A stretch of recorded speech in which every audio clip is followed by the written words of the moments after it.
Mendoa, menyatu dalam doa dan renungan dari Katedral Kristus Raja Purwokerto, Sabtu 9 Juli 2022 bersama saya, Frater Yohanes Hari Gunawan Wibisono. Saudari-saudara yang terkasih, mari bersama-sama kita renungkan pada hari ini Sabda Tuhan dari Injil Matius bab 10 ayat 24 sampai dengan 33. Mari kita siapkan hati kita untuk berdoa. Dalam nama Bapa dan Putra dan Roh Kudus, amin. Semoga Tuhan beserta kita sekarang dan selama-lamanya.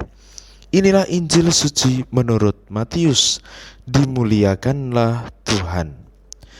Pada waktu itu Yesus bersabda kepada ke-12 muridnya, seorang murid tidak melebihi gurunya, dan seorang hamba tidak melebihi tuannya. Cukuplah bagi seorang murid jika ia menjadi sama seperti gurunya, dan bagi seorang hamba jika ia menjadi sama seperti tuannya.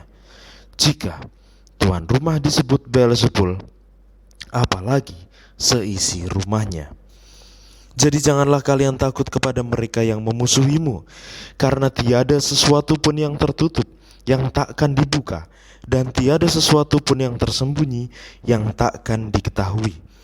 Apa yang kukatakan kepadamu dalam gelap, katakanlah dalam terang, dan apa yang dibisikkan ke telingamu, beritakanlah dari atas atap rumah.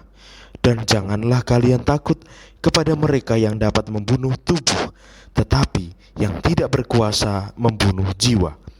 Tetapi takutilah Dia yang berkuasa membinasakan baik jiwa maupun tubuh di dalam neraka. Bukankah burung pipit dijual seduit 2 ekor, namun tak seekor pun akan jatuh tanpa kehendak Bapamu? Dan kalian, rambut kepalamu pun semuanya telah terhitung. Sebab itu janganlah kalian takut, karena kalian lebih berharga daripada banyak burung pipit. Barang siapa mengakui aku di depan manusia, dia akan kuakui juga di depan Bapakku yang di surga. Tetapi barang siapa menyangkal aku di depan manusia, dia akan kusangkal di hadapan Bapakku yang di surga. Demikianlah sabda Tuhan. Terpujilah Kristus. Saudari-saudara yang terkasih, sabda Tuhan hari ini mengajarkan kepada kita akan bagaimana cara kita sungguh memahami konsep tentang mengetahui akan adanya proses. Proses selalu terjadi dan sering kita temui dalam banyak hal. Akan tetapi, sudahkah kita sungguh mampu menghidupi proses yang selalu ada dalam hidup kita?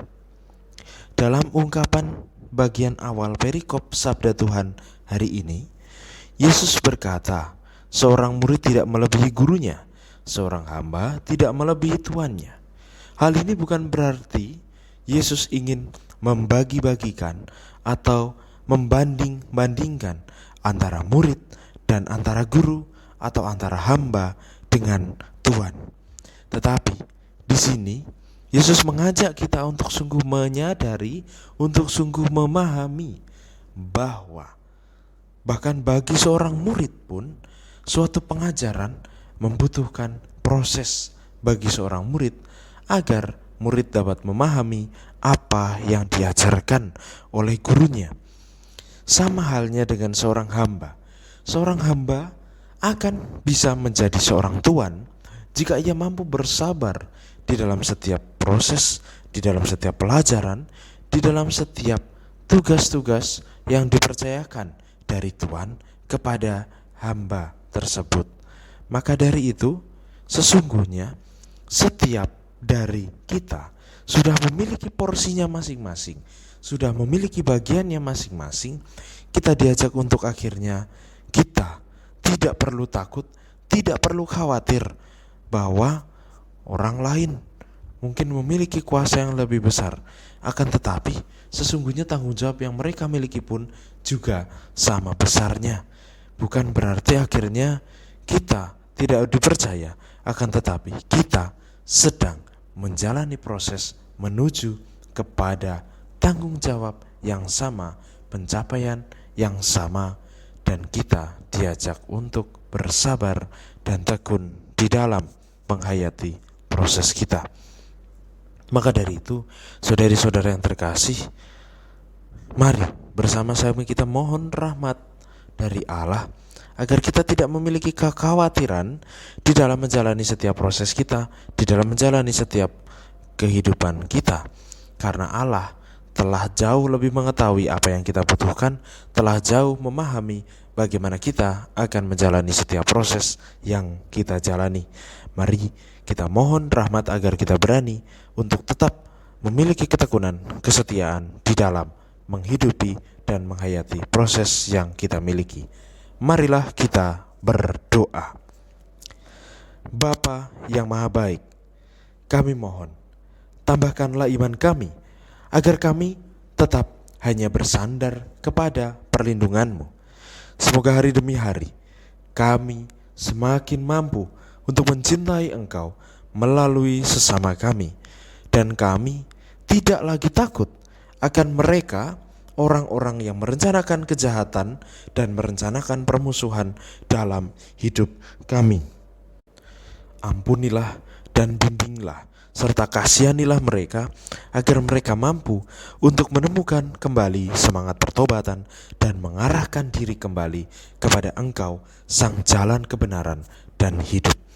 Kami mohon ini semua ya Bapa, dengan pengantaran Yesus Kristus, Tuhan dan Juru Selamat kami. Amin. Semoga Tuhan memberkati kita, melindungi kita terhadap dosa dan menghantar kita ke hidup yang kekal. Dalam nama Bapa dan Putra dan Roh Kudus. Amin. Selamat beraktivitas. Tuhan memberkati dan salam mendoan.